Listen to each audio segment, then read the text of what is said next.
Welcome back to Anime Savants, everyone. This week, I am Lupin the Third. Nice. This week, I am Osamu Dazai. Oh. We'll talk about Bungo. Boy. Yeah, it's been 2 weeks. But, back to the new segment. So, we got answers to what is the anime that got you hooked on anime. So, James are pretty clear, and that could be a whole other question going down the line, but you guys are pretty good at just like slamming it, and a lot of them were pretty predictable for the most part. But I mean, we got DBZ, the GOAT baby. We've got Bleach. We actually got someone who said even Gurren Lagann, which that's interesting. That was interesting to me because Gurren Lagann was definitely like further in for me personally, but yeah, and then more Naruto, Bleach, Sailor Moon. But yeah, they were all pretty much, like straightforward. But I feel like we also heard from a lot of people who are our age or around our age. So I feel like it would be more interesting if you are listening to us and you're of the younger variety where you didn't start, in the late 90s, early 2000s. Do follow up on that. But for mine was Naruto. For me, it was Robotech. And it's it's really interesting too, because I think you can start to place certain generations based on what would have been accessible at that time. That's why I'm always curious about as folks get, we move forward, and it's the internet era, because like when I was coming up, there was a little anime on TV. There was a little bit. Yeah. It was either things you didn't know were actually anime. That's what happened with me. Because, like, Fushigi Yugi and shit, that was airing Slayers, Fushigi Yugi. I loved all that shit. Did not know that it was classified as anime, though. But I was real little. And then Dragon Ball, Sailor Moon, all that kind of stuff. It was premiering on Toonami, but back then there weren't many, like, on-demand options. So I didn't even know that you could even go to not Starbucks, Blockbuster. Holy shit. I didn't even know you could go to Blockbuster and find like anime there, because I didn't even know it was called anime for like a minute. I was just like, yo, you watch Dragon Ball? That shit's good. Oh my God. But then Naruto was the point where like shit took off for me, because Kingdom Hearts 2 came out, and my friend, he didn't have it. But Naruto had just started premiering on Cartoon Network, and I was like, yeah, I love this. And he was like, oh yeah, I have like all the box sets of it. And I was like, what do you mean? This shit just started. And he was like, not in Japan, nigga. Not in Japan. So he imported like ripped DVDs with subtitles from Japan. Like of all of Naruto, when like the shit on Cartoon Network was like on episode like 6, 7. So I literally traded Kingdom Hearts 2 for a box set of fucking Naruto DVDs. That's crazy. And all I did was come home and watch Naruto from like 6 o'clock to like 2 a.m. Just like nonstop that shit. And after that, I was like, okay, I need more. Like I need something else. Like I need my appetite satiated. And then luckily by then the internet was, we had our sites. So after that, it was just a fucking wrap. I was like, I need more anime. I need all of it. So that's what hooked my ass. Yeah, and I think that so I didn't have cable when I was a kid. I think I got introduced to anime in the early 90s. It's probably like 93, 94. I'm pretty sure. Like I knew that what it was. I knew that it was something different than American cartoons, and I had at least one or two favorites by that point. Mm-hmm. I was probably like 8 or 9 years old at that point. So like that's about 9 is probably about right. Where my parents would just let me like go to Blockbuster, and I could pick out either a game or a movie, and that's just what I have for the weekend. Yeah. And so I ran. So a lot of what I saw was at first limited by what the video stores around me would carry, because like Blockbuster was the chain. But then there were like some smaller video stores or like local chains that had different selections.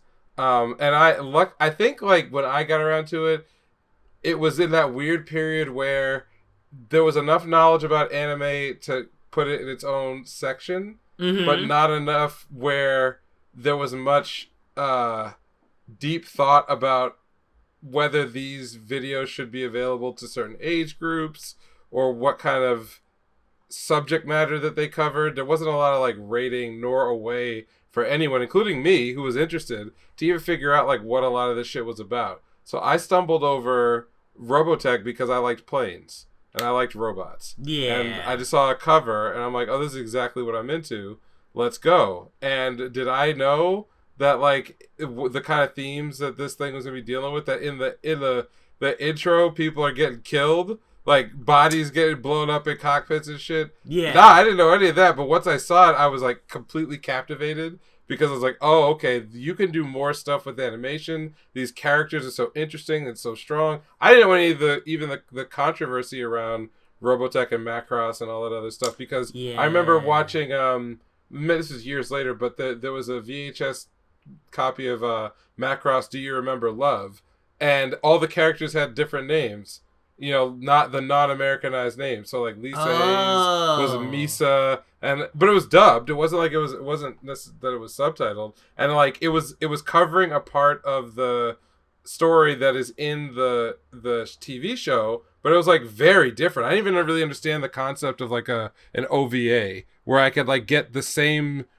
stuff from a TV show but higher quality animation with like a slightly different story, all this other shit. So like that was my awakening. It was definitely through Macross, and that meant that I branched out from there to what was on VHS. So I saw Guyver like real early. I must have been like 10 or 11 when I saw Guyver, and I'm like, yo, this shit is lit. What are we talking about here? This dude like ripping arms off, slicing body parts, all the body horror and everything else. Yeah. Like I was into the lore, the Zoa Lords, and all that other shit. I'm like, let's go. And then I don't know if you remember this. US Manga Corps, the distributor.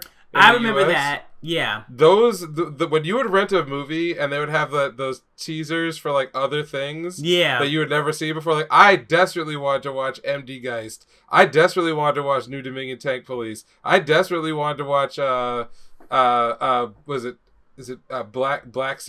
Black Magic 66, the one with like the female cyborg that's going crazy, like killing people, like, because all I would ever see of them was just these like clips, like, where can I find this? Because it wouldn't be at the video store. That's the point where you had to like start to source shit. So my gateway was Robotech, but it was really like what was at the video store. And then later on I had friends who had cable, and I kind of caught on to all the other stuff.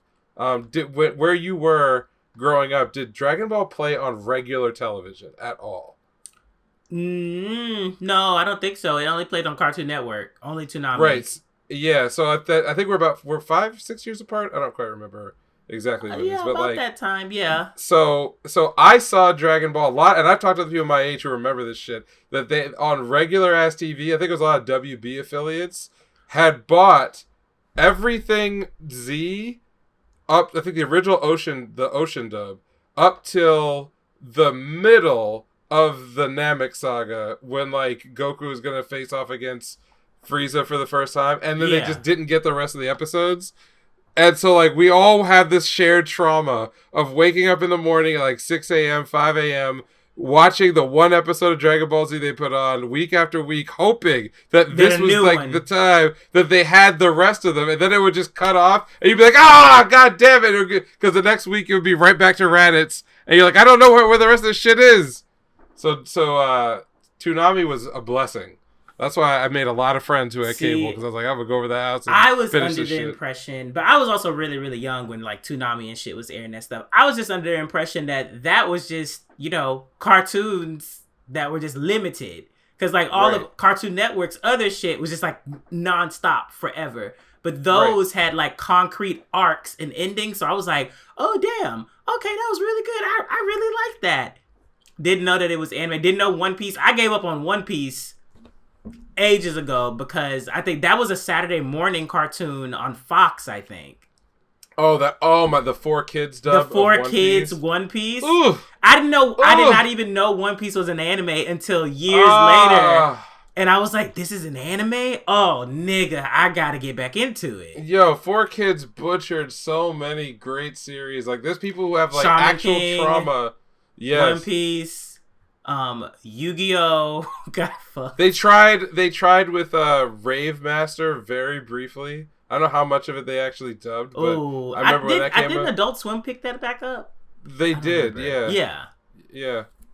But yeah, I didn't know like a lot of that shit was like anime until I had that like full on Naruto binge. And when I say Naruto binge, I mean like episode 1 to the huge filler between that and Shippuden. Like he had all of that shit. And so I knew when after they had the waterfall battle, he was like, yeah, that's like after that, all that shit's not canon. And I was like, and that's when I started reading manga.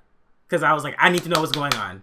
I gotta go. Like I gotta know what the fuck is going on. And after I started reading manga for that, I found out that One Piece, I was like, wait, One Piece is a manga too?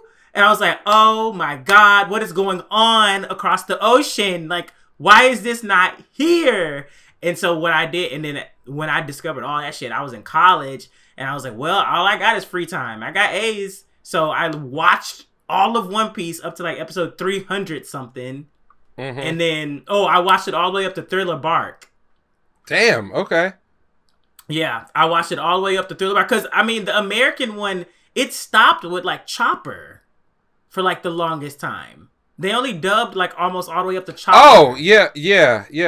Yes. So they did not get that fucking far. So I was like, well, cool. I'm gonna just watch all this shit. I'm just gonna watch it. And so I would come home in dorm, watch it, and then all of a sudden I was like, all right, now I read One Piece. Now I read manga. Like all that shit. Bleach, same fucking thing. I was like, what's this shit?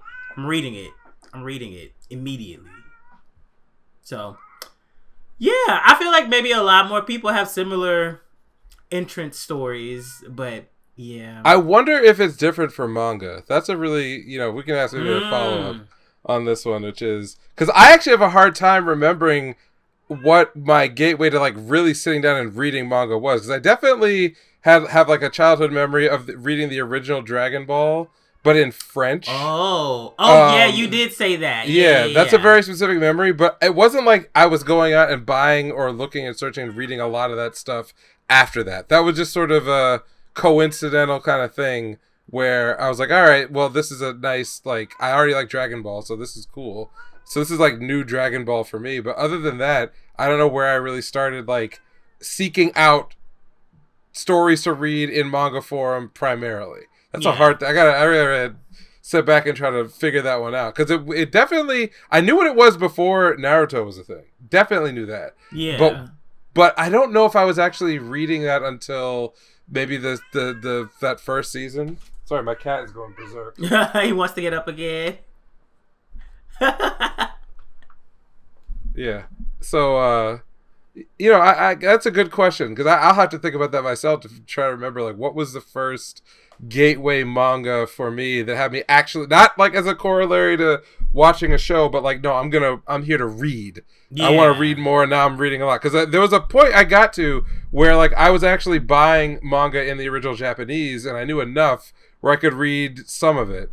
But which I don't do as much anymore, thank goodness, because it's much more ubiquitous and there's translations for just about everything. Yeah. But there was a point where I was doing that. Anymore. Yeah, so that's a really good question. I'll have to think about that one myself. Hopefully we'll come back and have something interesting to say about that next week. So should we make that one for this week?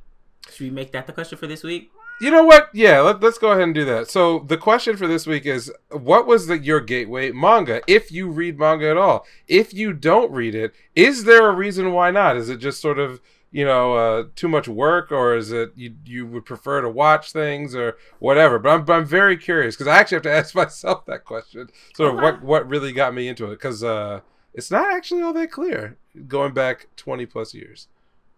Okay. Well, y'all know my answer already. I just gave it away. So let us know y'all's. Alrighty. Then what is airing? Okay, Beast of Ours. Okay, I'm not gonna lie.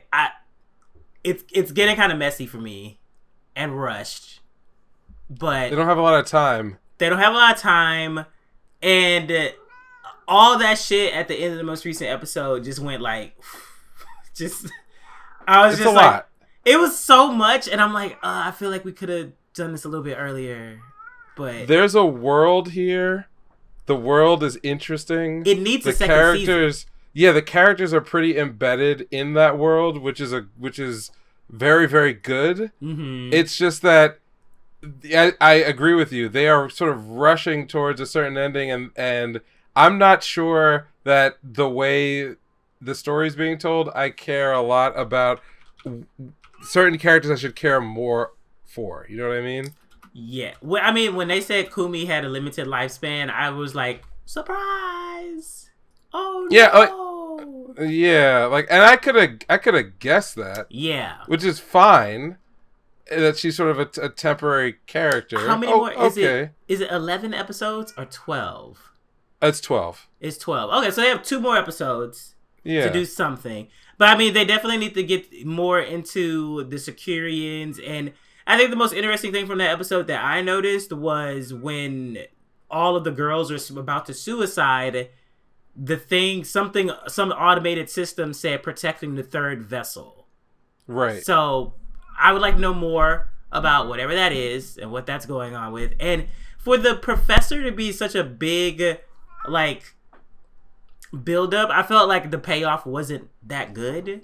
He's just sort of a racist. Yeah, and so I'm kind of just like, okay. But also the other general or the prime minister dude was also eating the green crystals and shit like that, are drinking it or whatever. So maybe he also has that same ability, etc., etc. And let me actually talk about what I like, because there's a lot of stuff I really do like, and it's the things that I like that make me disappointed in the amount of runtime that this is getting. So the big thing that I like is that all of the supporting world building fits together in a clean way. So from episode 1 till now, I think we both talked about this at various points, that there's like this unreliable narration that's happening that's coming from all sides, right? Mm-hmm. When we get the flashbacks with Jiro, and it comes in bits and pieces, but you can immediately tell like something about this is not telling the whole story, you know? Or when it comes to the stuff with the Chapeaus and Mia, like there are a lot of different groups that have agency in this story, that some of them are kind of working together, some of them are kind of working against each other, some have inscrutable sort of interests, and it does tie together in a nice way, where I feel like all of the little supporting pieces, they don't feel like they're in different universes. They all feel grounded in the same universe. So I like that part. Second thing I like, which we see more so in the last couple episodes, is that Kumi has kind of gone from being a cipher for just things happening in the world, like a witness. She's kind of ditzy, but like not really moving the story herself, to having very clear motivations that are informed by things we, the audience, have seen her learn and go through. So it's not like a priori she is this character. You actually get to watch her develop a sense of identity, literally, in the second to last episode, where she gets a name of her own, like from her friends, right? And then to have that payoff with her deciding that what she wants to do is rescue the clones who are these living weapons, but then going so far as to reject, to within storyline, point out that is wishful thinking. Like, it would be a very, very quaint if it was like, I've got the secret power to save all of my sisters. Like, no, she doesn't. And sometimes people are just not gonna see eye to eye with you. They're not gonna have the benefit of your great luck. They're kind of stuck where they're at, and that is tragic, and it is worthwhile. And then the third thing that I like is that as events happen in the storyline, all of those competing groups or individuals, with maybe like one exception, which maybe we'll talk about, which I thought was kind of weird, they all react to it in a way that actually makes a lot of sense. So like, we spent a lot of time in like the Horned Village with like Goza and Jiro, and that group of people is, I would not say that those are very like strong supporting characters outside of Goza, because that's kind of his like ex-father-in-law. So there is something deeper there, but like all of the things that they do, the fact that that because he's head of the village, he's kind of connected to all the what we now know are like abhuman minority groups. You know, the mountain people. Yeah. You know, the horn people. lycanthropes. Right, like that there is more going on politically that with them. They're not just these like suffering groups that are all being, you know, individually persecuted. There is like, if they were to get together, it's very clear this would be a problem for the Empire. So I like all of those complications. Everybody in their little doses feels like they live in a very well fleshed out world. So those are the things that I like, and those are themes that in the last, I would say, like 2 or 3 episodes have like gotten more attention to make it very clear. But before I go on to another thing, are there things besides that, or including that you also enjoy? Because I got my complaints. I don't want to like make it sound. Well, super I really negative liked the cleric curse that they went over. I thought that was a clever way to basically justify why Jiro was acting the way that he was the entire time, especially when it came to like the previous cleric. I love the characterization that they did for his ex-wife. Also, I like that whole flashback sequence that they did with Jiro's early life. He and the wife, he being out there with Facade. Toka is great. Yeah. Like, really, really, really enjoyed it. And then also, I think they did a really good job setting that up so that his relationship with the Horned Village made sense. But also, they kind of got my ass with that one because when he was like, oh, this is my son-in-law. And I'm like, nigga, what? Like, where is this coming from? But I'm assuming he remembered when he was in the forest nearby. So it actually made me think about like the woman from the beginning of the show. Like, what is she? The older woman that helped Kumi? Yeah, she definitely it sounds knows like she's supposed to be a retired cleric. Yeah, so I guess. I'm thinking maybe, is she a retired cleric? Because now we know with, you know, Kumi, but she's like a condensed super weapon. But like the other clerics, it's can like live a full life. That's what it sounds like. But that was actually one of the things that I was more irritated by. So I don't want to get to that part. Oh, okay. Too soon. It's I'm irritated because something is good. If it's something just like it like sucks and it sucks from end to end, I'm usually going to get mad. I'm like whatever. So something like has a good premise, but it doesn't get what it deserves. Then I'm just like, oh come on. Yeah, we missed an opportunity here. I liked Bunny Titty Lady's backstory, but I've had you call Ravana Bunny Titty Lady. I couldn't remember her name. Okay, I'm sorry. Listen, I watch way too much shit. Some people gotta give up. No, that's great. I love it. Some people gotta get given up. Yeah. I enjoyed her story, but what I really wanted was her to be a badass and somehow get back at the paladin that left that cleric out to just like die. I thought that's where we were headed, and that would have made it way more believable with her being like overprotective of like clerics in general. And almost to the point of being aggressive, which she was. That's what she was like when she first came on the scene. So I enjoyed that backstory, but I just wanted to a little bit, just tip it over just a little bit more. And the chapeau stuff was funny. It was when they had the meeting, but also and they fucked up. Yeah, I was like, okay, but now I'm on. But it confused me even more because I'm just like, wait, so. Where are y'all meeting? Is this in everyone's head? How does this work? Et cetera, et cetera. How many? So I'm assuming that the chapeau, for every chapeau, they are for every race. That is not like a fragmented human. So I was trying to count how many of them there were at the same time, but then at the same time I was just like, okay, but is this what else is being dumped on me? And is this important? Or are you gonna explain this later on? Et cetera, et cetera. And they just mentioned something about the ring, which I liked how the ring came up at a later date after the whole Kumi thing. And I just want more. I just want a little bit more. I feel like I would be more okay with where things are right now if we had gotten this a little bit more on all ends, which you're absolutely right with, like, you know, how the world building is so solid in multiple aspects. But I feel like if it just went a little bit further, I would be more forgiving for what's happening now. Because what's happening now, I'm kind of just like, oh, bitch, it's just, I don't know, what is it? What are we doing? Yeah. one of the big problems. It's not the worst though. It's not the worst. It's not like it's not this is me. This is like, okay. So I'm trying to make the best analogy I can, but like it's a difference between a movie that is like a 4 out of 10 versus a movie that had the potential to be a 9 out of 10, but is just a 7. I'm not mad that this. I still think it's fine. But what I'm bothered by is that it's the lost potential. So it's 2 points, right? The stuff that they could have done to really live up to what was set up, and probably again we don't have the ending yet, and it will have I'm certain it will have a very definitive and clear ending. The themes that they've hit in the show are also very, very clear. There's not a lot of like.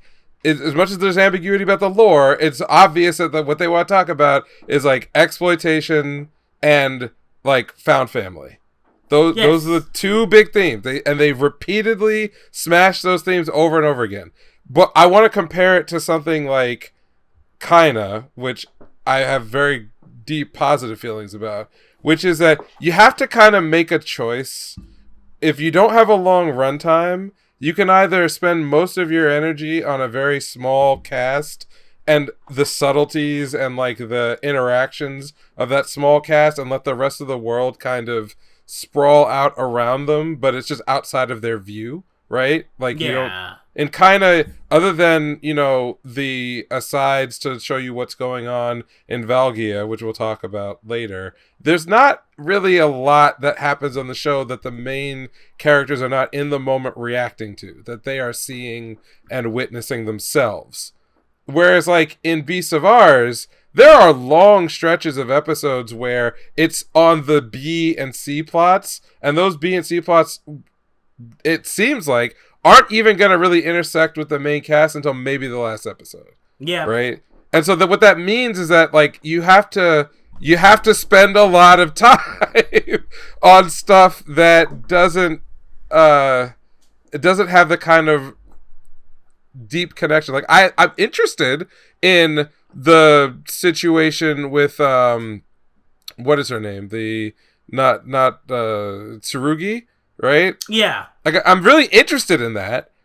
But every time they have to cut away to her doing something, you are A, losing time off of your main plot, but B, if you string all those, every Tsurugi scene together, what actually did she do? We saw her in like a couple episodes, like walking down a hallway, cryptically talking to her assistant. Yeah. Right? There's a scene where she talks to the fat guy, the Duke's name is, Bakura. Yeah. Like she it's kind of like a subtext laden conversation. There's like one there. Then you get a flashback with her young, briefly interacting with Jiro in an unnamed war that we still have not really gotten a good explanation for what it was about. And then the next time we see her, she's getting like mind fucked by the Emperor. Yeah. Somehow. Right? And then when they run into each other for the final time, it's like, hello, old friend. It's like, okay. But like, if you put all that together, very little happened. She could have probably shown up in, like, you could have cut all the stuff, she could have had like a in the palace episode or half an episode herself. Right. Or you could have just cut it out completely. And the only time you see her is in the flashback. And then they run into her at the Securian place. And like, that's it. And it would do, as far as the story that they're telling with our main cast, it would be exactly as impactful with the audience, because it's not like she actually did anything. And that's not a way of saying, oh, I want this character out of the story. It's just pointing out that like the way it's paced and the way the B and the C plots make you really want to know more about the world, but they don't have the time to tell you.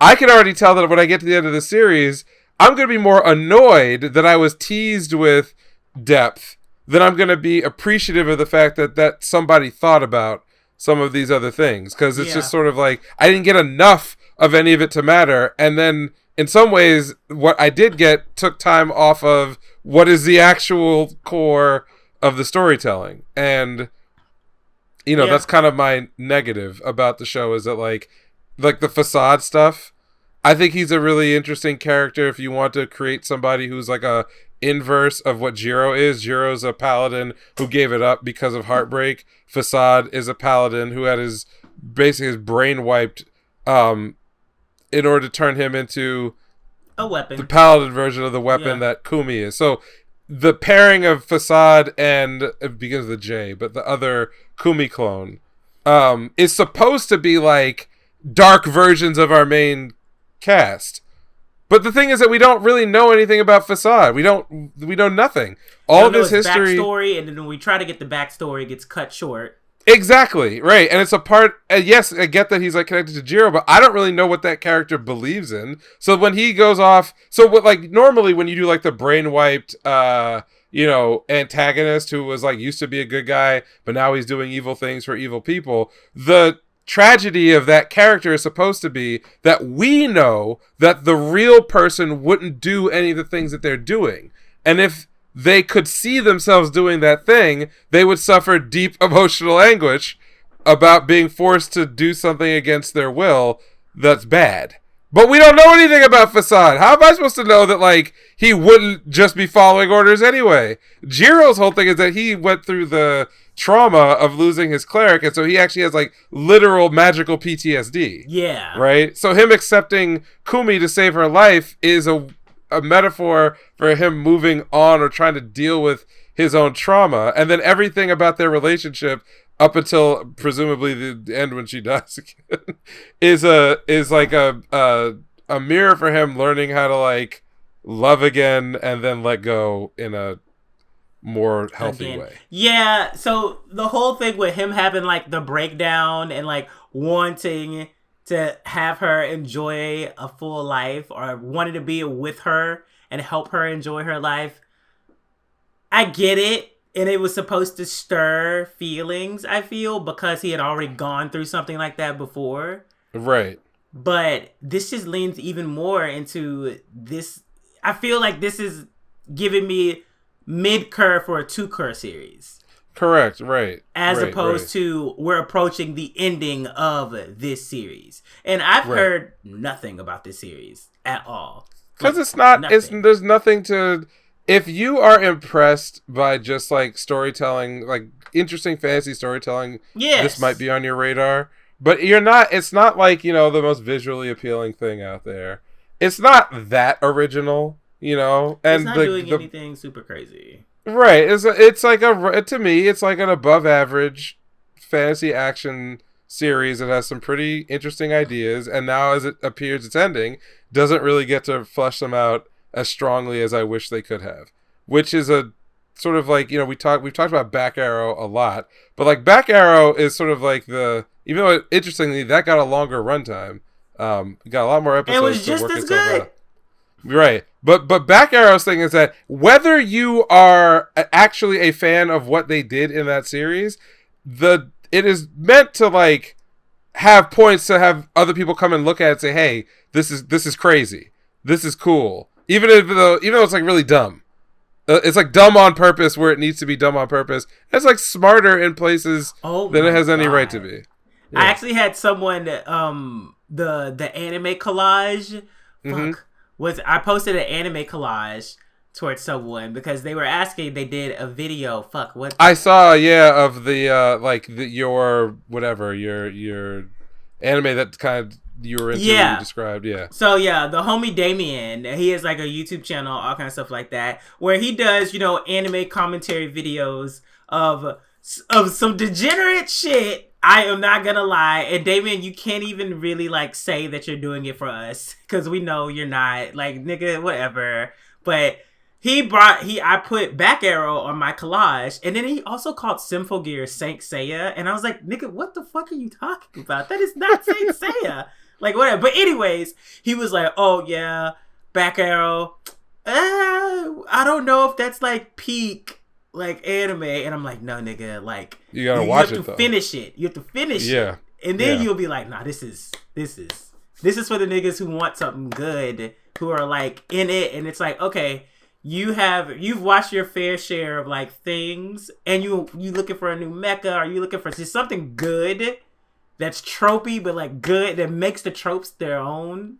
You gotta watch Back Arrow. So I was like in it with him on Twitter. I was like, nigga, I can't believe you're talking like Back Arrow slander. Like, no, like it was good. I mean, it probably wasn't well received everywhere else, but no, it's a kind of show they just don't make anymore. This was what Back Arrow is this sort of like deliberately trashy, over the top spectacle fest, but done on actually a fairly limited budget. And that used to be a very common staple of like OVAs and so on.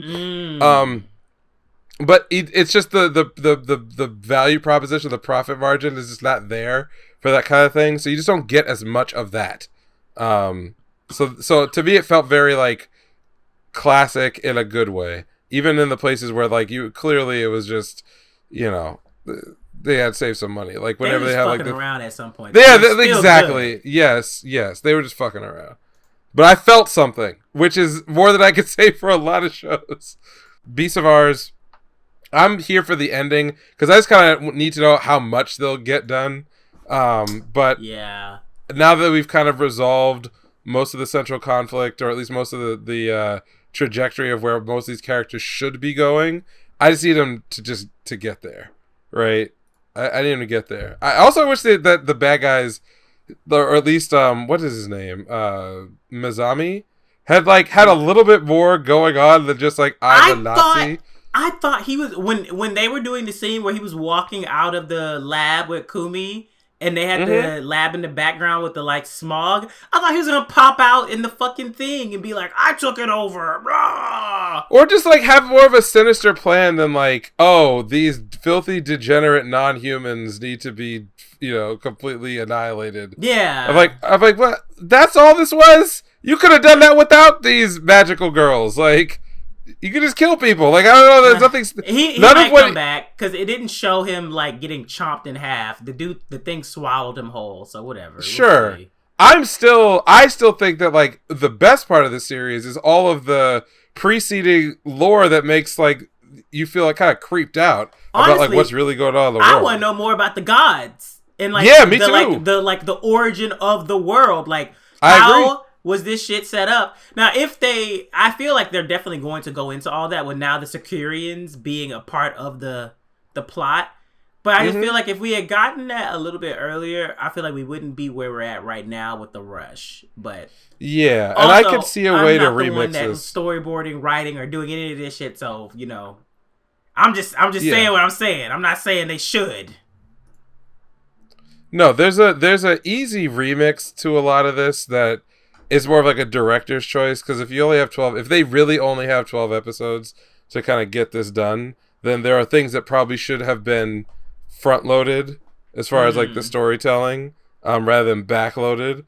But that's neither here nor there. So I think I've probably spent more words on it than I really currently feel about the series. I'm way more interested in like Mononogatari than I am this one. Okay. And that's off the strength of the core romance angle actually being cute, rather than like some fantastic writing or anything. Okay. So what do we got next? What's next? Kaina. Really, really, really loving what they're doing right now. Yeah, I mean, they have a mecha now, so I forgive. That shit was crazy. I was like, oh, we getting mecha like that. Okay. I was not expecting a mecha, so I'm like, yeah, y'all having I mean, not that I had any gripes with the show to begin with, but I'm just like, yeah, definitely on board now. Like, bitch, if there's a mecha, that means that's not the only mecha. So bring it on. Let's do this.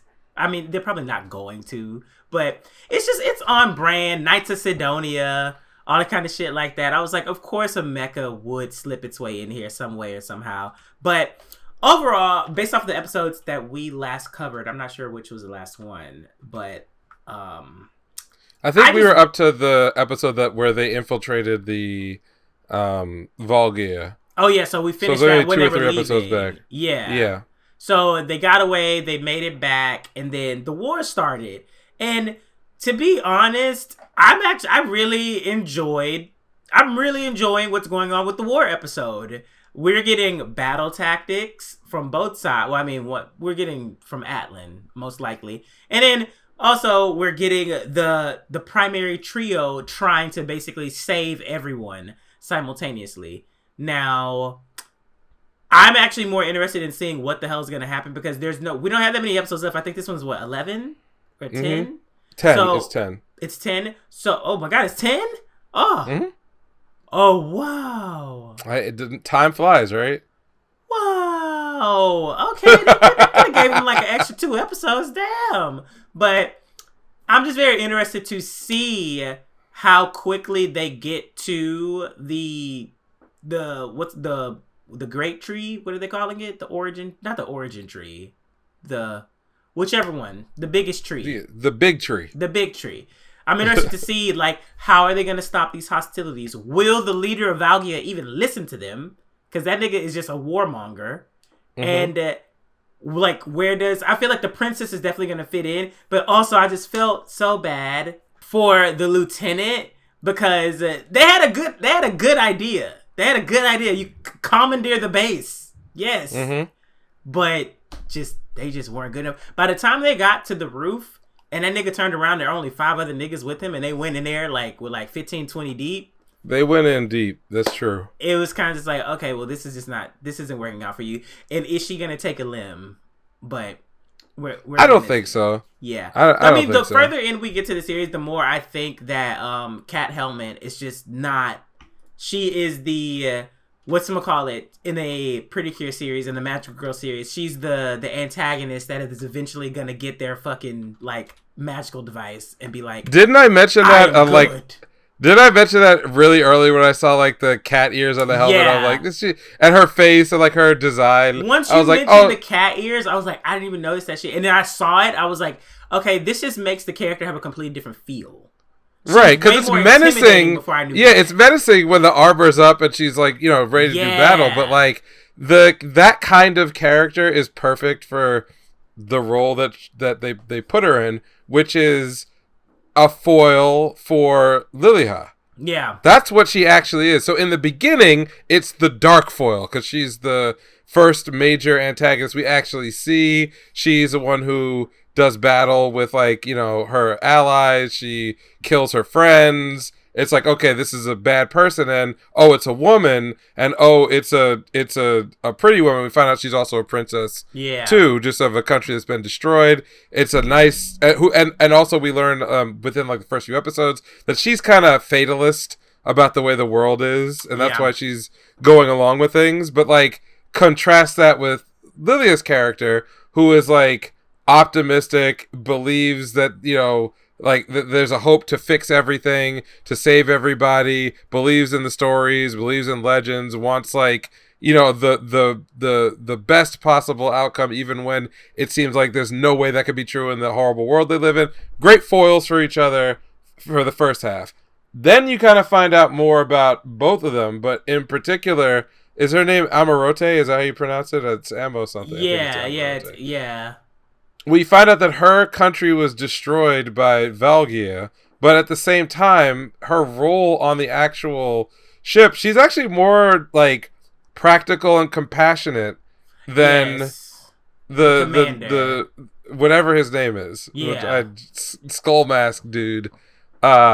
Which is something I'm looking forward to figure out, or the mechanics, or the science behind what the fuck, how is the mask controlling the mecha thing? And also, is that a mecha? Because it looked mechanical, but also it looked like parts of it weren't mechanical. Also, it looked like it was stone or something. Parts of it were busted. It only had one arm. I think it's actually a repair machine. Oh. And that it's been, obviously it's been repurposed. That'll be I have theories, but I don't want to throw them out there because I'm so much enjoying not knowing what is going to happen.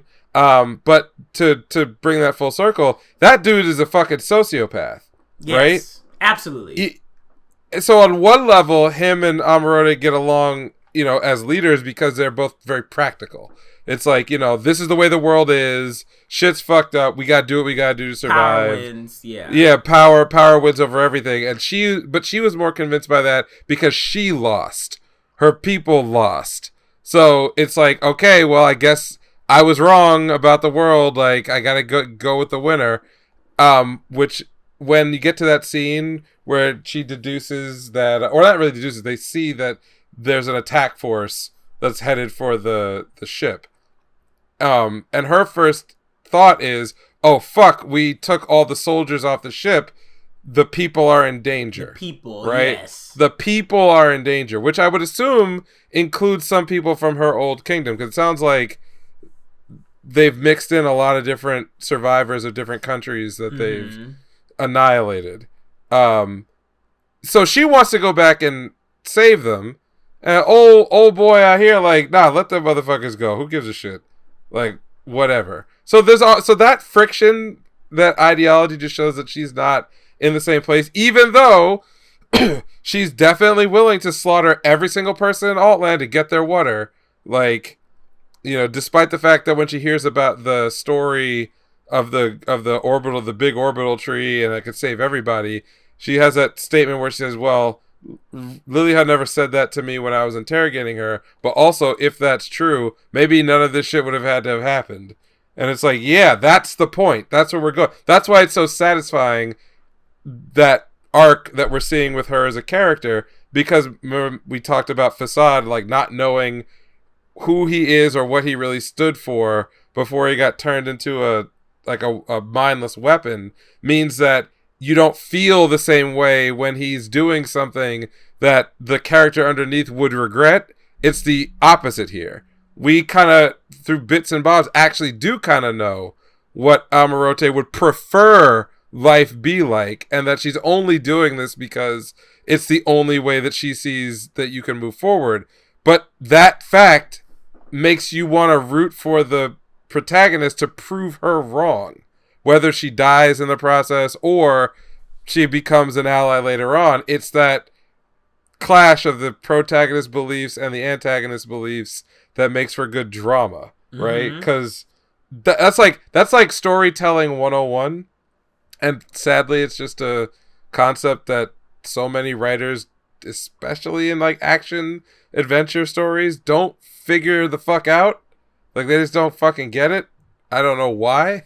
I don't know why. This is not hard. Yeah. You just have to set up some characters that are going to be in conflict with each other that you can attach to, and then have them duke it out. And then when one wins, the other one loses. It's a statement about their values. So that's what I really like about the that aspect. What did you think of the reveals regarding the map in particular? I enjoyed it because they foreshadowed the ever-loving shit out of it when they first went down there. And I like how it was a callback to the very first few episodes with the sign map. What did they call him? The sign master or the reader, whatever. The dude that taught kind of how to read. How the thing about, oh, you've got it upside down, et cetera, et cetera. It was a nice moment of, damn, like, the hope just got thrown out the window. Just, like, literally, what now? And then those two are arguing, and then he eventually realizes what is actually going on. I also really liked the reveal. I wasn't expecting the reveal of the huge ship stick. I thought it was cool. Now I'm like excited. I want to know, like, what are they gonna build with that? That seems like an awesome reveal. I feel like they're gonna put that on Valgia. That's what I was thinking as well. Yeah. They're gonna move that shit, or they're gonna get it on Valgia, and they're gonna use Valgia to cross the trench. And then, which makes me just think about so much more shit, because I'm just thinking, y'all are having all these problems on this side of the trench. What if there's like a thriving human society on the other side of this trench, like living on the base of the world tree? Absolutely, because could be. We haven't even, when I thought about the show initially, I thought the main thing was going to be discovering why is the Snow Sea happening? Like, where, how did the world end up this way? The niggas are just trying to survive. They're just trying to survive. So I think this keeps it open, or I'm in my head thinking about all the possibilities. Be like, oh, we can get into the season. Knights of Sidonia got what, 3-4 seasons? Whatever. Like, yeah. It was like 3. Well, it was like 3 or 2 in a movie or something like that. Oh, yeah, they had a movie. Yeah, that was a movie. So, like, yeah, I was like, we could support him. He's been supported before. But even if it does end, I feel like it also might be a kind of like a spurred on quick ending, because what do we have? 2 episodes? or 3? About that's 2. I think we have 2 left. We have 2, so that means they're gonna have to get the stick on whatever, and then at the end of the episode, they're not even gonna chronicle the journey. They're probably gonna get to the point where they get to the trench and then cross the trench, and then the ending will be them arriving to the tree and discovering, oh, this is life. We all can live together, etc., etc. Da da da da. The end, or is it? But so I think that there needs to be like a motivating reason why they are taking, they're taking Valgia, and I think my guess is that in the process of attacking Altland, that they do enough damage there that everyone has to relocate to to Valgia to survive. Like take all the water that's left, and then this is their only way forward is to try to get over this trench to who knows what's on the other side, because that would keep every major character in one place. And in one place, and their reason for continuing along in the story. Because otherwise, you'd kind of be like, what would they send Kaina and Lilia off at a giant ship with nobody in it? No. Obviously, the Altland could not support all of the people who are there. On all the refugees plus Altland itself, and I would presume that there's going to be so much destruction from this attack that mad people are going to die, and there'll be maybe that robot will do damage because they're on a tree segment, right? Like, so maybe the robot itself damages the tree segment, so they have to leave. So then everybody has to figure out how to live together as they make this journey, this improbable journey to find something that, could save everybody. Yeah. I think that makes the most sense. Is that what will happen? I don't know. And if something else happens, will I be upset about that? No, as long as it makes sense. No, I've enjoyed the whole journey. Like, all of it. And I also really like the fumbling, bumbling romance that Kaina and Lilia have going on. I think it's really, really cute, and I don't think it's forced at all. It's extremely practical and realistic in a lot of ways, but like, especially considering their situation, like romance isn't the main thing, but they are definitely like, they are crushing on each other. They just don't. Yeah. They just don't have the time to really like focus on that shit right now. But it's definitely. It's also deliberately juvenile. That's the other thing. Yeah.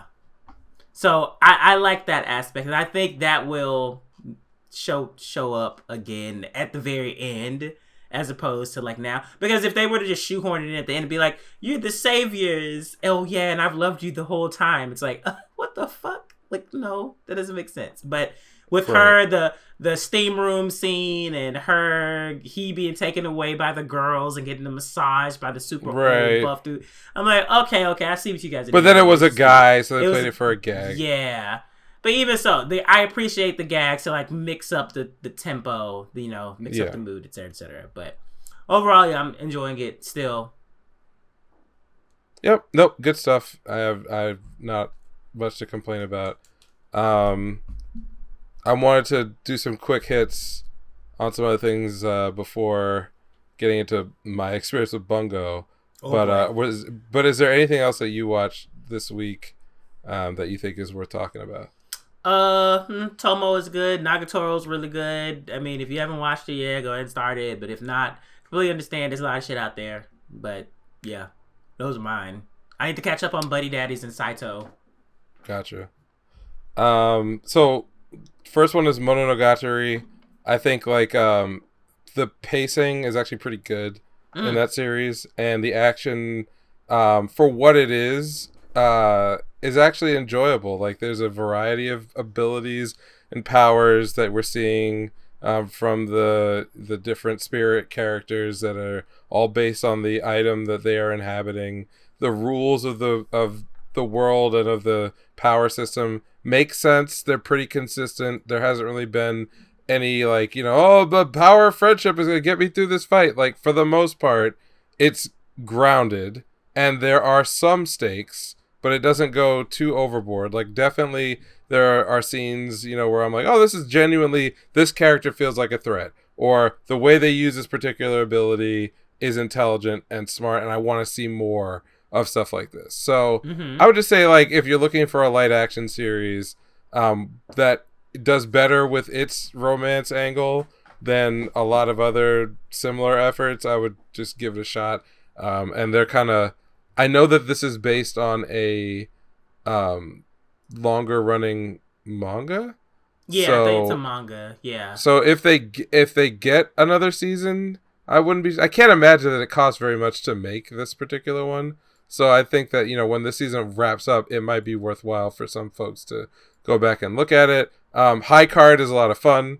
It turned out to be it does this thing where, like, every other episode you kind of get like a fun hijinks episode, and then usually at the end of it something horribly brutal happens where you're like, oh fuck, right, this is not like, we got the lady who turns into a psycho killer when she unsheaths her sword, her boobs get bigger, but then on the other hand, the next episode, I watch a man get his neck twisted 720 degrees, and then, blood exploding everywhere, niggas hit by buses and shit. Like, oh yeah, it sucks. It's like, this is a tough ass world but to live in. That's more faithful to the beginning scene from the first episode where shit was popping fuck off. So yeah, it's nice to know that they're, bringing it back regularly. And there are some, like, good comedy in there. Like, when I say good comedy, I mean comedy that is earned rather than comedy that's forced on you. So, like, giving a character a verbal tick that's supposed to be funny, but it's just annoying, is something that's, like, forced on you. But a joke that organically replays itself multiple times over the course of a series earns a laugh on its own. So they do a lot more of that. In a way, it kind of reminds me of, like, Bungo Stray Dogs, but just with more of a tighter plot. It's the same concept. Anyway. Yeah. Revengers, I actually think low-key is, like, my third favorite show. Maybe fourth after. Okay. Fourth after, or it's tied with Blue Lock. Because, man, when people get murdered, they get murdered with a capital M. Like, this shit is crazy. And they've introduced, like, in this small town or this city, they've managed to bring in, like, characters from China. Like, the idea of, like, the Chinese circus coming in and then having that have, like, a 2-episode sort of run to introduce another set of interesting characters. The police force there is actually cool. The antagonists are varied and they have connections politically with it's sort of similar, I guess, what we were talking about before in Beasts of Ours, where there's outside of the fact that it's like a quasi-period piece so they can kind of draw on the real history of Japan, they've created a little miniature snow globe of, like, kind of out there, anachronistic, wacky, over-the-top characters that still live in this grounded, fucked up world where, like, people are poor, on drugs, they're being abused, there's prostitution and crime and everything else, but it kind of is able to, like, you have a little bit of fun, but then you're, like, drawn right back into the underworld griminess, and all of the Revengers, the people who work for the Revenge shop, are awesome. Like, I don't know what to say. Like, it's just, they're really good action characters. Nobody overstays their welcome. Every episode they find, like, a new pairing of different people in different circumstances so that you're not seeing the same kind of story setups or characters bouncing off each other. They give you just enough of one group or one grouping, and then they separate them, and then you see a different grouping the next week. So I enjoy that one. And what else? Blue Lock. I get the hype around the manga now. Again, some people don't like the production, where they're saving money on CGI, but there's enough shit going down where it's like, I'm good. It's good. So. Okay. All right. So then, what? Well, I want to ask you first. Did you watch? Have you watched Bungo Stray Dogs? Yes, I've watched the first season, second season, the Apple movie, and the first few episodes of the third season. Perfect. Okay. And so, full disclosure, last time we talked about this, I said I always get to around episode 4 or 5, which is like the episode with Rompo. The detective, right? Yeah, right. Which I like that episode. Just to be clear, I like that episode, but for whatever reason, I always get up to that point in my watch through, and I'm like, okay, this is a good stopping point. I never come back. So this time, I said, I'm going to start from episode 1. I'm going to watch past that episode as deliberately as I can, and we'll just see what I feel about the series wherever I get to. So I can positively report that I finished season 1, and I got to literally episode 4 of season 2, and then start questioning myself again. Oh my god. So where are you? Like, what is happening? I've forgotten the plot. So season 2 is all of the Port Mafia. And it's about that girl, flashback. Right? Yeah. Like, or has she really come into it yet? She hasn't really. I know what you're talking about, but she hasn't really come into it yet. I'm at the episode I stopped at was literally the one where Dazai avoids like the assassins who are at his friend's apartment. Like there's a guy, like he basically goes there, finds the gun that's hidden in the ceiling, and then has like the showdown in the alleyway where they try to kill him and then they commit suicide. Yeah. And that whole segment, I at the end of it, because I could just tell, okay, this is where the story for the season is going to kick off. Because we've got the mystery, we've got the guy who won't kill, we've got the boss, we've got Dazai's thing, whatever he's doing. Like, they are setting this up to... This is the launch point for all of the things that happen. And also, like, the guy gets, like, betrayed, right? Yeah. In the woods. Or maybe he was betrayed. It's not clear. And I had to ask myself at that point, do I give a fuck about the Port Mafia? Oh, okay. That is a very important question then. Yeah. So it felt like The Wire season 2. I love The Wire. See, I've never watched The Wire, so I wouldn't I'm a big apologist for The Wire. I mean, not that I need to be, because most people put it on their like greatest TV series of all time list, and I would agree with that. But there's a large number of people who either A, just don't like it, or B, when they watched it, they got to season 2 of The Wire, which is all about the docks and the Polish mafia, right? And it only like vaguely you only vaguely interact with some of the characters we met in season 1. I think like Pretz becomes like a school teacher in that episode, in that season. But literally everything else, you go from all these like black characters, you know, in the inner city to this very like white working class, highly political story that is still feels like The Wire. It doesn't feel like it's a different show, but it's like it tests you as to whether or not what you care about was, you know, the Barksdales and Stringer Bell and, you know, whatever, Wallace and all that other shit. Did you care about that? Or did you care about the story that The Wire is trying to tell you about Baltimore? And ultimately, a lot of people fell off at that point because they said, actually, I don't give a fuck about the story about Baltimore. I care about the drama of these black main characters. Why are you showing me a bunch of niggas I don't know in a part of Baltimore I don't care about that is nothing to do with the stuff you were telling me in the first season? And I like The Wire. I like season 2 of The Wire. I think it's still great. I suggest people watch it. But when I got to this part of Bungo, I'm like asking myself, like, okay, Dazai, he's cool. I like him. I like his abilities. Yes. It's kind of like a Svengali character. Sort of, you know, he's wearing masks. We know that he ultimately leaves the Port Mafia. He betrays them. So if this season is really going to be about the story of why that happened, do I give a fuck about the Port Mafia, or am I content knowing that he left and then I want to move on? I think it's entertaining. I enjoyed the Port Mafia. I enjoyed the Port Mafia story. And the Port Mafia story is an evolving story. Like it's not all told within season 2. Like they expound upon it in the movie, and then season 3 starts with like a flashback arc of the Port Mafia.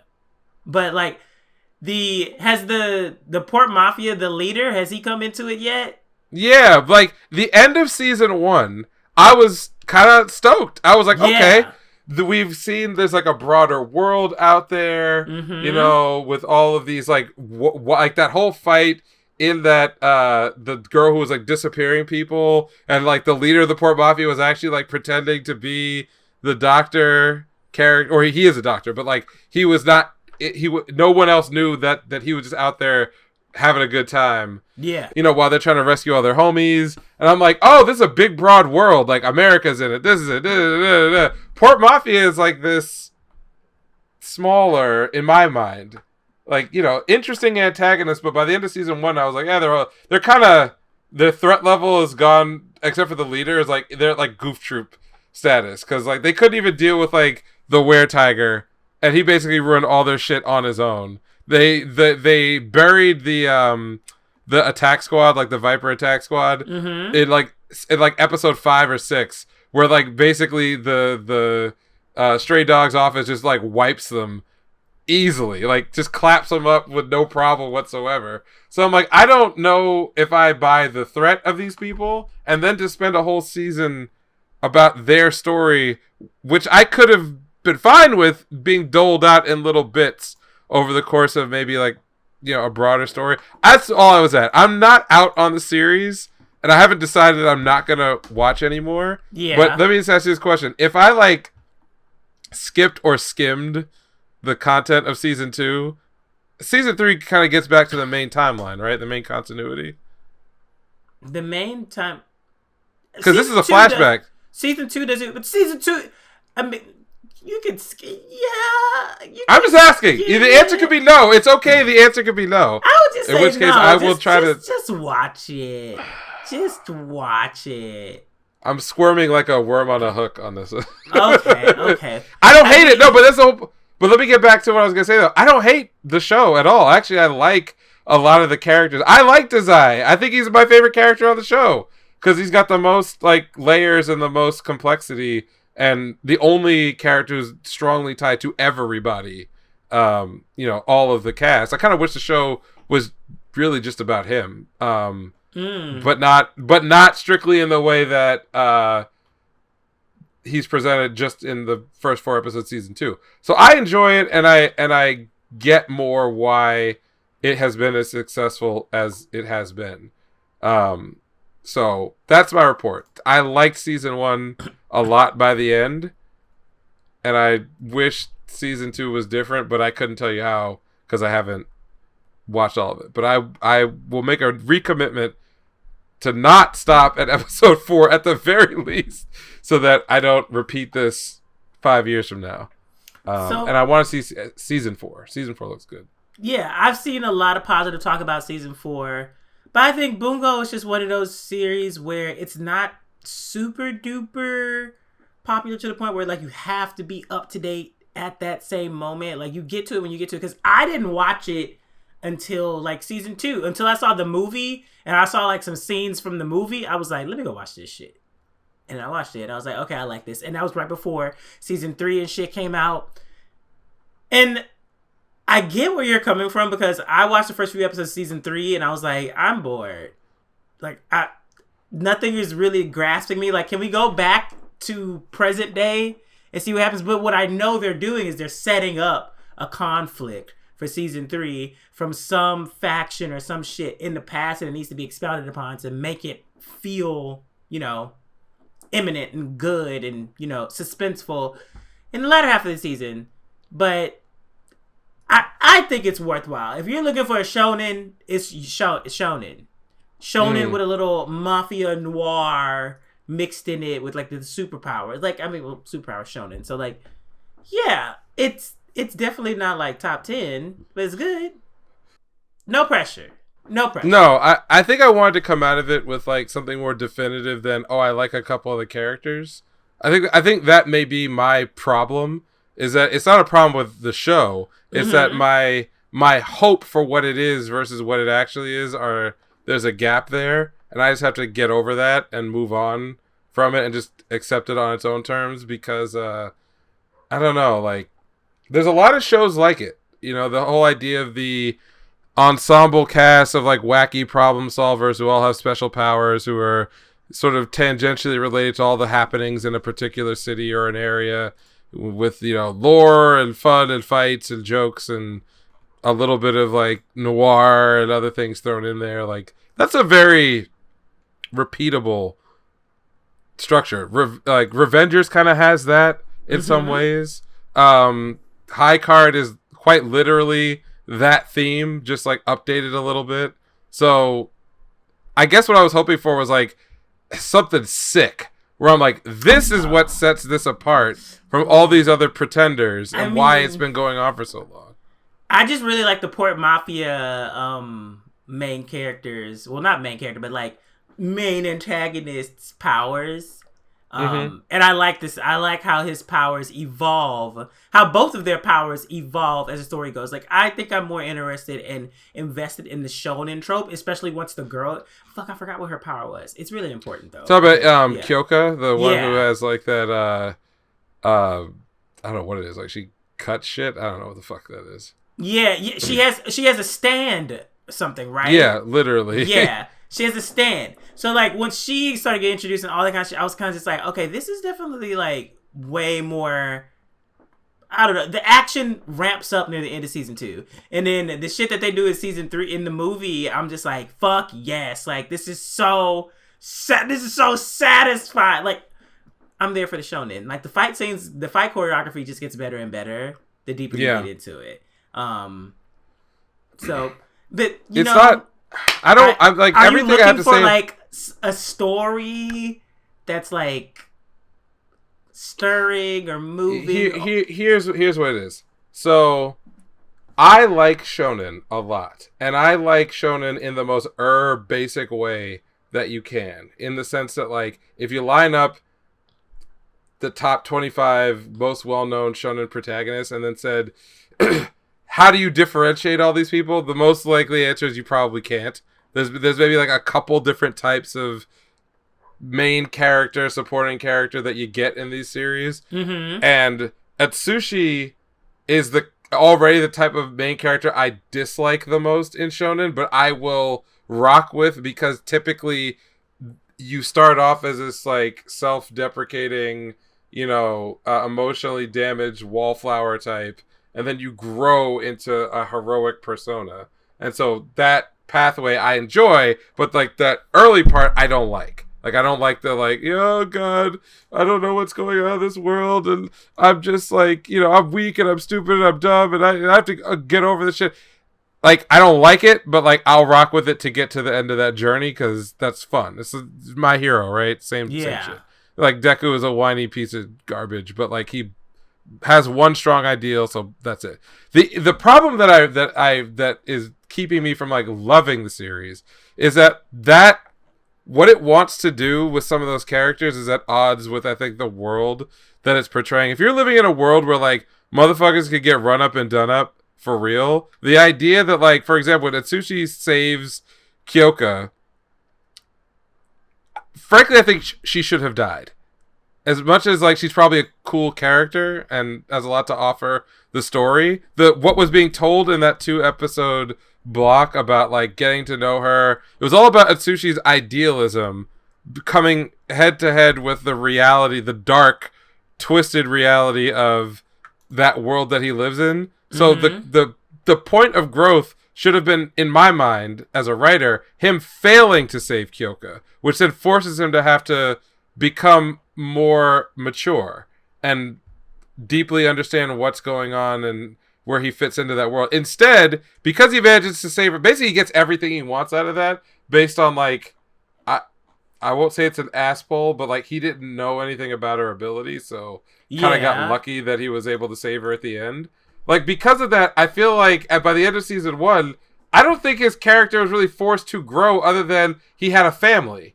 Like, so that was the part where I was like, oh man, I could have gotten dark with it a little bit and it would have served everything the show was already trying to do, but they went a different way. They like this character, they want to pair him up, for both the jokes and also for a little bit of romance, to have somebody that's like his age and everything. Like, okay, fine. And so like I kept doing that all over the series, like, okay, fine. Like I get what you're doing, okay, fine. I get that, like Kenji was awesome, and then it's like, oh, but it's all a gag at the end because he's just you know, like the Kenji, the guy from like the country who has like all the like he's like the way Dappo set up the beginning of that episode. It's like, oh, he's the worst person to put Atsushi with, and I'm like, okay, I'm getting the gag. Every beat in this episode, like Atsushi just going along with Kenji being like super open and nice to everybody, and then by the end, I was like, oh, his character's kind of a joke. I was like, no, it doesn't have to all be a joke. But I still like it. I still really like the show. It's just I want it to be something else. So that's my problem, not the show's problem. Well, that's gonna make it really hard for you to get through the rest of it. Then I'm so sorry. Well, maybe I have to grow, right? Maybe that's the answer. The answer is I've got to grow. You can get to it when you get to it.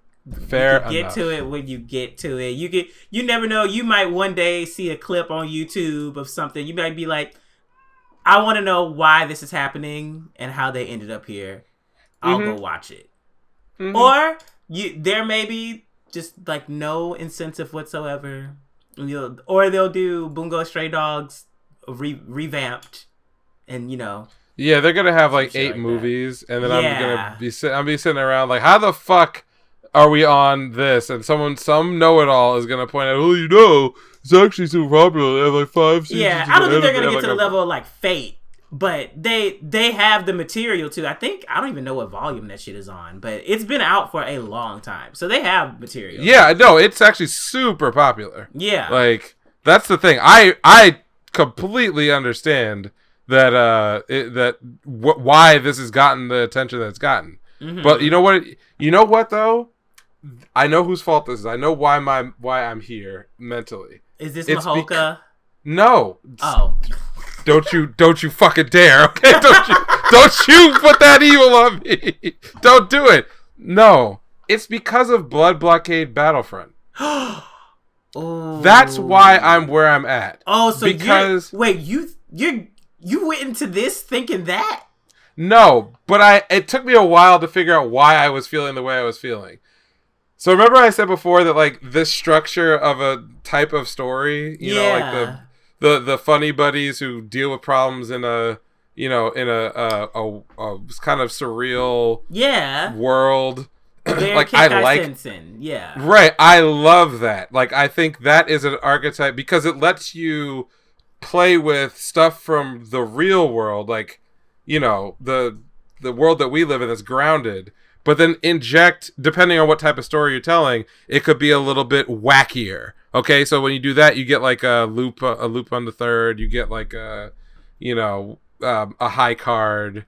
You know, other shows that are just more on the fun side, or you can make it really dark, right? So then again, I'll use this season. Revengers is that same formula, but it's like let's be bloody, let's murder people. That's the hook of this show, is that people are gonna get fucking like killed hardcore, right? And you can go all these different directions, but I think Blood Blockade Battlefront did everything. Yeah, it's over the top wacky to a point where it's like a Warner Brothers cartoon almost. Yeah, with those 2 villains, especially like oh my god. Yeah. Then it's also genuinely attempts to be a comedy, like well-written actual jokes, like not wacky stuff, but like basic comedy. It's also very emotional, and grounded, like when you know the episodes that have to do with the sister. Yes, exactly, right, and even when like the main characters are in their downtime, it's like the tone goes completely to straightforward like drama, and it's good. Like that stuff is good. If it wants to do action, obviously it's got the fucking budget, right? But if you looked at any of the character designs, just like visually, you would not necessarily expect the superb like genre defining level of quality of the action animation. So there's a spectacle, a humongous spectacle quality to the show that if you didn't give a fuck about the story, the comedy, the character, anything else, you could just watch clip after clip after clip after clip after clip and be like, this is A S tier shit happening. And then on top of that, the actual, like, non-episodic linear plot of what is going on in the world that they live in and its details and its layers are very, very well defined. So at the end of the day, you're talking about, like, if there's like the power diagram where you could be like, you know, points into whatever. Blood Blockade Battlefront, with like maybe one or two exceptions, is like B to S in everything, while still having that sort of underlying sardonic, you know, not quite so serious tone that means it's accessible to everybody. So my problem is every time I run into one of these shows, I understand that they're not going to do everything, but I kind of need them to do one thing exceptionally well. Otherwise, I start to like want more from it, right? Which is not fair because like you're not gonna get that with Bungo. Yeah. Oh, I know, and that's my point. It's like a mixed pie, yeah. And that's my fault because I'm bringing that to watching this. You know what I mean? Like, I'm not blaming the author. I'm not blaming, you know, the studio for making it's a successful IP that doesn't even have to be a part of it. It's in the Mal Top 100. I mean, like, it's a real thing. Yeah.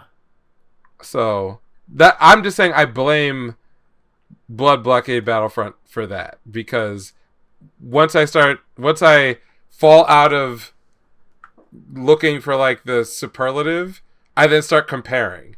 And I think my taste has been, I won't say poisoned by how good that series is. But no, it just has different standards based it's off a totally of that. different standard. Yeah. Yeah. But I still think it's good, so I'm not negative on it. And Mahoka is... yeah. Oh, okay. So, was there anything else watch-wise? No, not really. What about you? Nah, I think I'm good. I'll save mine for another time. Any news? I mean, the next season is upon us sooner than it feels like it should be. Yeah, it's in 3 weeks, basically. Yeah. I feel like March, we're already halfway through March, but it just started.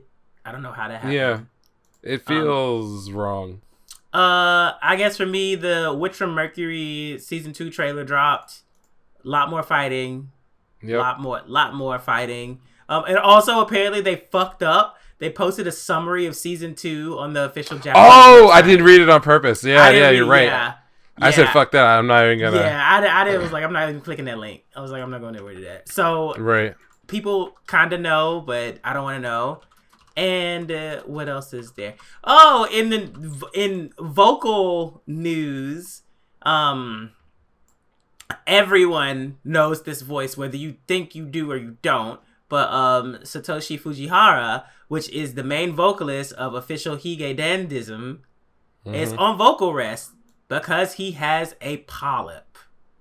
This should be getting everybody. What is going on? And I mean, this is the thing though. I don't know his vocal practicum or things like that, but with someone like him, he has a range that clearly like not the average everyday person has. Like he's singing his ass off on every single song. That's not bad, especially when they're recorded tracks.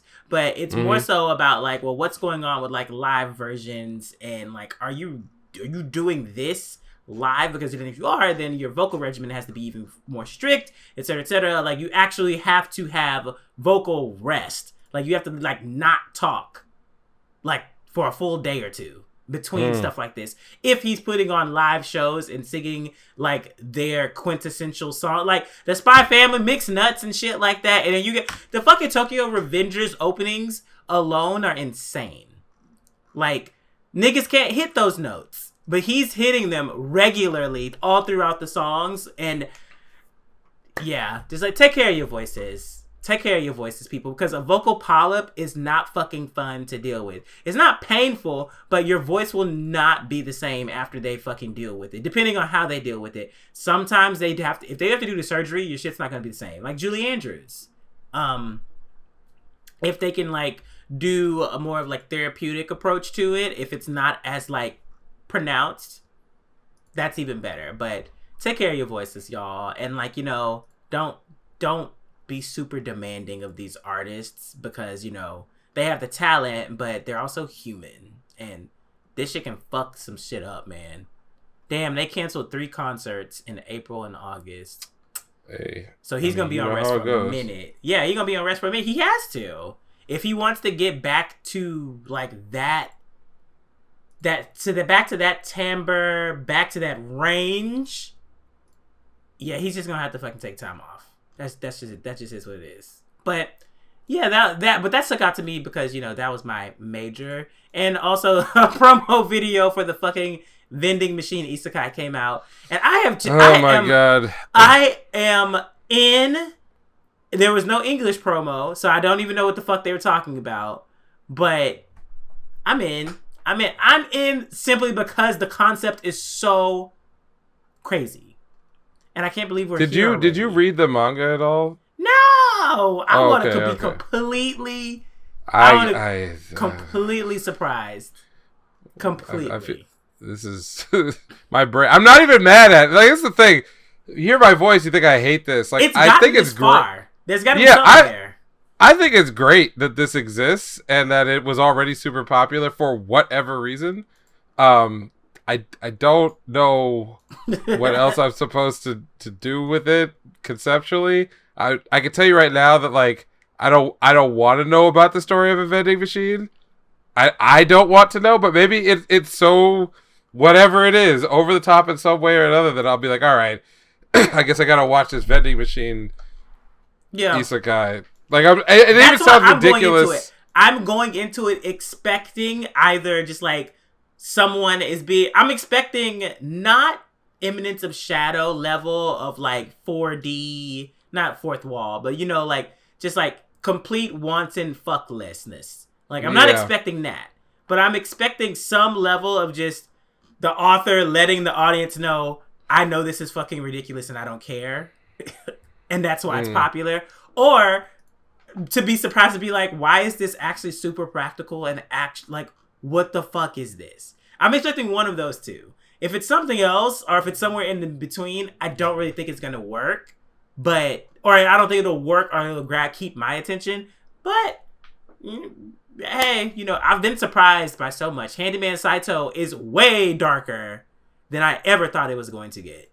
But so, speaking of like VA stuff, I just think it's interesting to note too. I didn't bring this up when we were running down ours, but one of the other things that I think I'm a little disappointed by is that they, on the VA side, they got some real fucking hitters. And they're on characters that, like, get almost no screen time. Like, I don't know if you noticed this, but, like, Zen, the old dude, like, the swordsman, that's Gran Torino's voice actor. Oh! Well, that would make sense. I haven't watched My Hero in a minute, though. So. I know. Yeah, the little short one that trained him. Yeah, Tsurugi. Yeah. That's Alpha's from Eminence. Like, that same woman. Oh! Also, the person who plays, I want to say it's Romana? Yeah, Romana's VA. She sounds familiar. I mean, she's like the One-san. Okay. Like, that makes sense, though, everywhere. because her voice sounded familiar. I just never was like, ooh, I know you. Yes, but the one that kills me is, so, like, Jiro, right? Jiro, by the way, actually gets lots of screen time and is great on the mic. That's Julius Novachrono. That's Tosen from Bleach. But on top of all of that, that's motherfucking Bondrude! Oh. So they got a good voice cast. I just feel they could have done a lot more with them. I didn't know that was Bondrude. Yeah, it's Bondrude, Ruth Ven from Vanitas. Like, he's a hitter. No, Bondrude, Ruth Ven. Okay. Yeah, he's a hitter. Wow. Yeah. Good shit. Like, it's a good voice cast. Ooh. They don't get as much as they could out of some of these people. Fuck. All the Prushka memories are floating back. I can't listen, man. That was oh man. Reading the manga and just going through that part, like, because in a way, because Made in Abyss had a movie, you're kind of set up like, okay, this is important. Like, we're telling a story. All the characters here are critical, and then everybody's like pointing and saying, "Oh, shit's gonna go down. Shit's gonna go down." But imagine just reading that shit, and it's just like you're just like going through the regular story, and then that just happens. You're just, and then he's gonna keep going. Yeah. Okay. Yeah. Anyway. Yeah.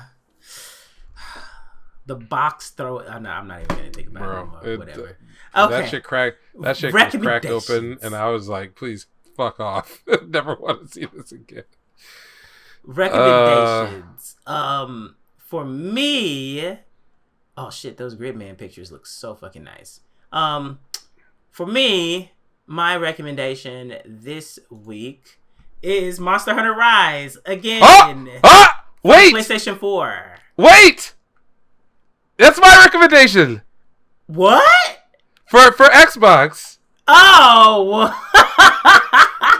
Okay. Ain't no way. Well, a certain someone named Kie was like, you should buy it again. And I was like, this will be my third fucking time. And it'll be my fourth time beating the game because I helped my friend beat the game because he just got it on Game Pass. Oh, wait, not Game Pass. He got it on Steam. So I was like, I'm just going to carry you through all this shit. But I just have to say, I picked up Insect Glaive and I'm in love all over again.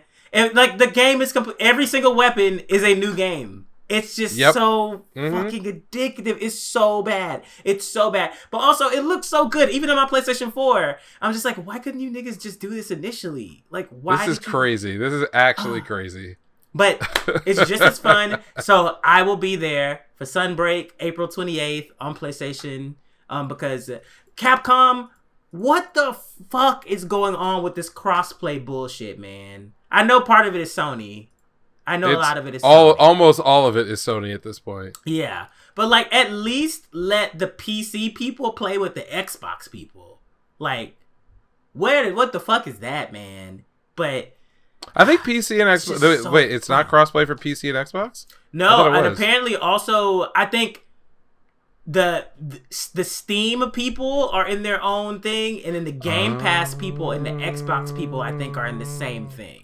Capcom needs to get his fucking shit together. Right? Yeah, it's split up on PC, and I'm just like, that doesn't make any fucking sense. Like, so if a friend got it through Game Pass and another friend bought it through Steam, they can't join a lobby together. That's crazy.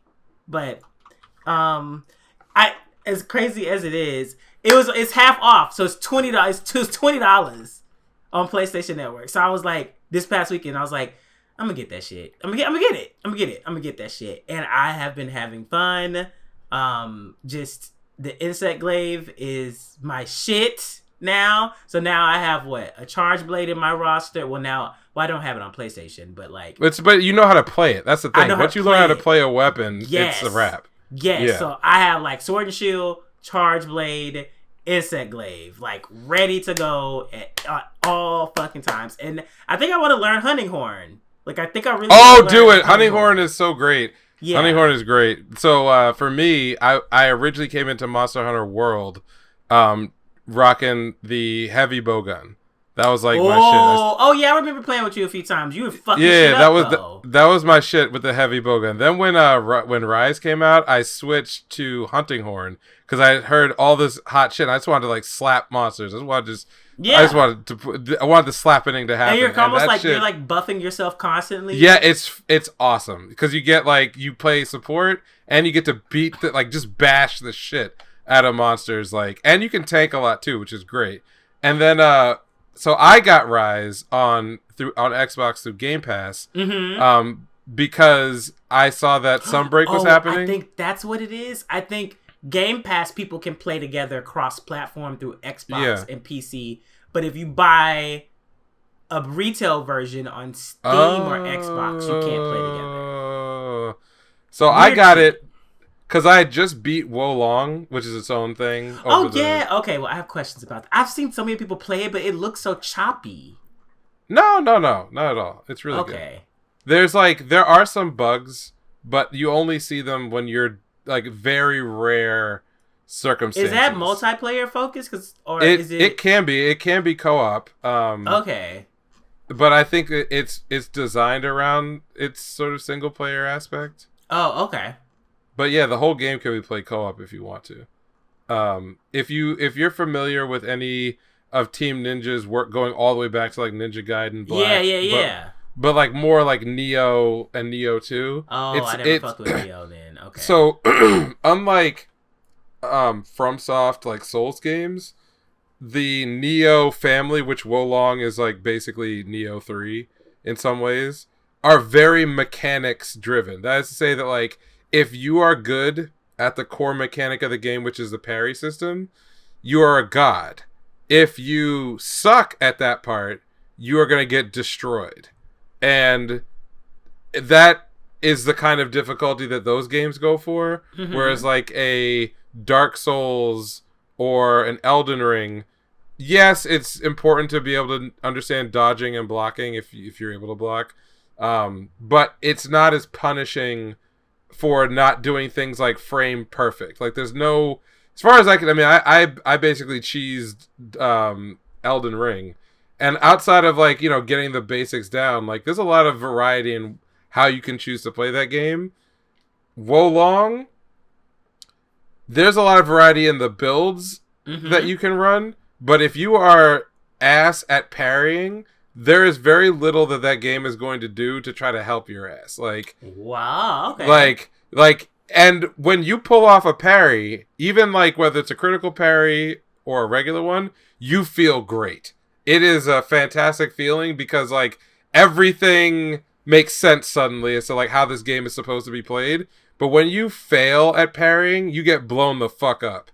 So like the main game I think can actually be beaten with some tenacity by anybody of almost any skill level. You go to New Game Plus and you're getting one shot by like regular enemies and you're like, oh yeah, this feels like Ninja Gaiden. Like this was what playing Ninja Gaiden was like, where you had to like perfect parry everything in the game. Now I love Ninja Gaiden and I grew up on Team Ninja shit, so I was ready. Bought Ninja Gaiden and was ass at it.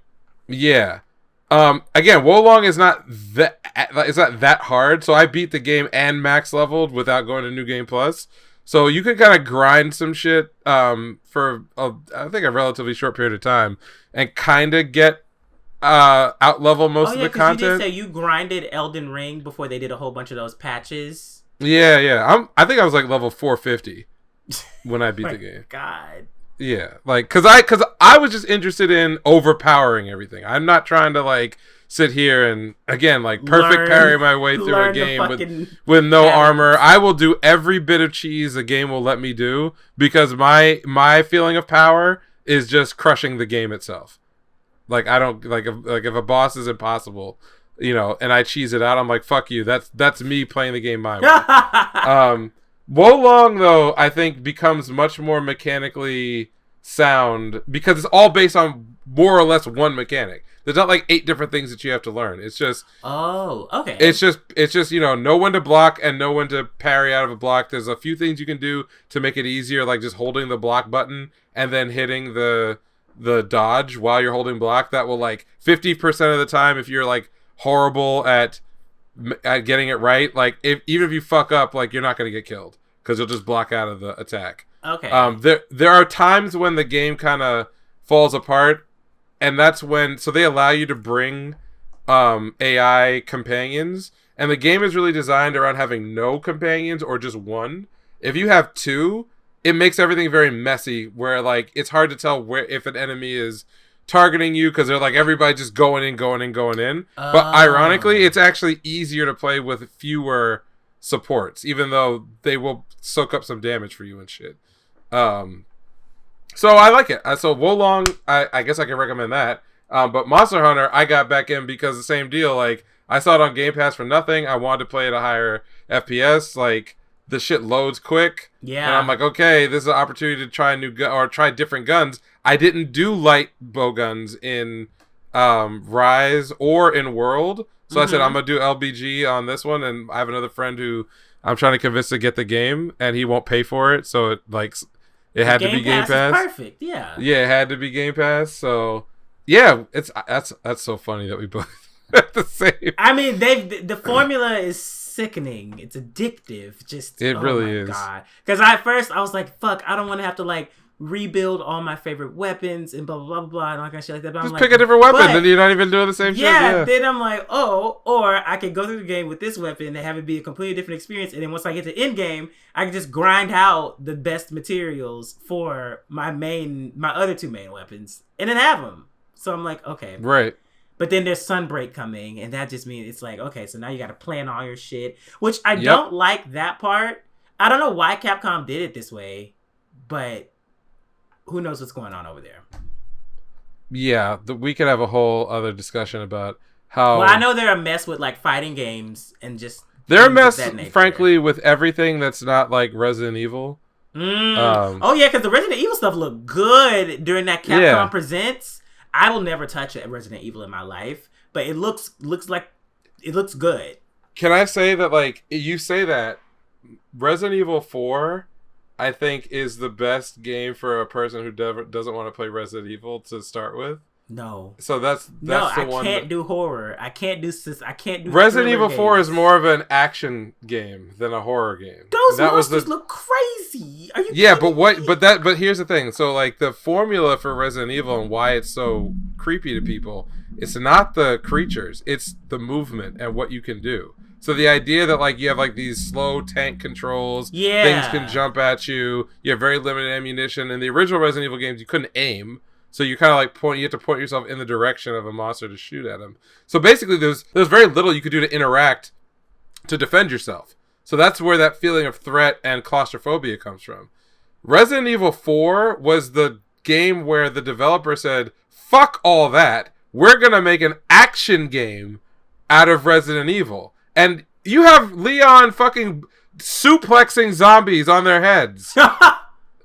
You know, like, you can shoot the guns out of people's hands. You can, like, you have every weapon in the universe. You got rocket launchers, you got all this shit. It's like, and then if you actually ever watch a playthrough of OG Resident Evil 4, it becomes instantly obvious that the developers were, like, doing an homage to, like, every act Die Hard and, like, Rambo and whatever. Like, they didn't give a fuck. So, I always say that, like, Resident Evil 4 is the least Resident Evil game of all the Resident Evil games, and the horror is like minimal to me. It's a lot goofier than it is scary, and the amount of like guns and firepower you get on like normal difficulty, let alone an easy difficulty, you never really feel like you should be afraid of anything.